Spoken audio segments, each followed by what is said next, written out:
Puji Tuhan, perkenalkan nama saya Angelina Kosakoy, mahasiswi Teologi Aroma Mulut Kristus semester 1, dan saya akan membawakan tugas ritualitas yang di sini saya mengangkat judul mengenai hidup oleh iman dan hidup dalam pimpinan Roh Kudus.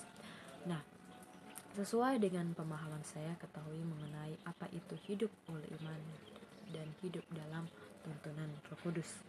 Nah, definisi iman adalah dalam Ibrani 11 ayat 1, iman adalah dasar dari segala sesuatu yang kita harapkan dan bukti dari segala sesuatu yang tidak kita lihat. Nah, iman menurut saya merupakan kepercayaan yang penuh kepada Allah, dan iman bisa dikatakan juga bahwa iman lebih dari sebuah kepercayaan karena iman harus disertakan dengan tindakan.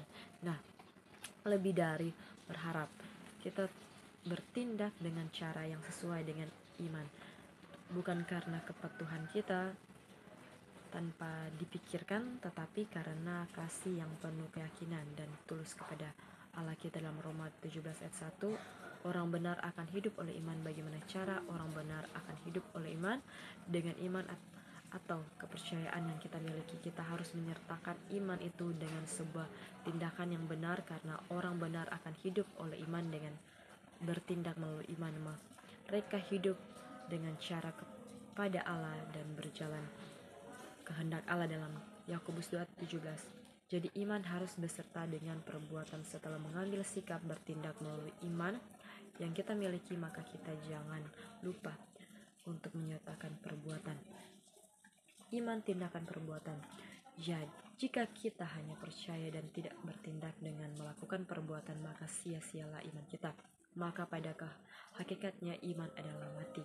Dampak dari sebuah iman yang disertai dengan tindakan dan perbuatan konsisten, maka dampak yang kita terima adalah hati kita akan diisi dengan hal-hal yang baik, kebijaksanaan, dan serta jiwa dengan kedamaian dan kasih. Hidup dalam kepenuhan Roh Kudus.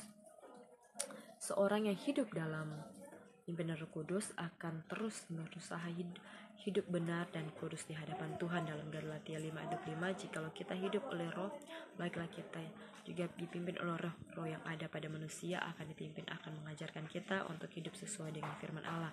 Orang hidup dalam pimpinan Roh Kudus, dia mau dibentuk, dikoreksi, diajar. Orang hidup dalam pimpinan Roh Kudus, dia mencintai hadirat Tuhan, dia ingin selalu dekat dengan bersekutu dengan Tuhan. Dia rindu beribadah dan berdoa, melakukan segala sesuatu yang berkaitan dengan kegiatan spiritual.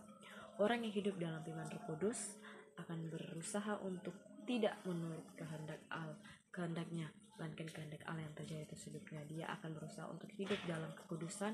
Orang yang kudus dalam pimpinan Roh Kudus akan hidup sesuai dengan arahan Roh Kudus yang berbicara dalam hatinya. Oleh karena itu, sebagai orang yang percaya kepada Tuhan Yesus Kristus, mari kita belajar bukan hanya hidup oleh iman saja, bukan hanya sekedar jadi orang Kristen. Yang penting kita sudah kepercaya kepada Tuhan Yesus Kristus, namun memiliki iman yang benar, yaitu iman yang menyertakan tindakan dan perbuatan sesuai dengan kehendak firman Tuhan, dan belajar untuk hidup dalam pimpinan Roh Kudus, supaya hidup kita akan terus dituntun, diarahkan, diajar oleh Roh Kudus untuk hidup sesuai dengan kehendak Bapa di surga. Demikianlah materi yang dapat saya sampaikan. Kiranya Tuhan Yesus memberkati.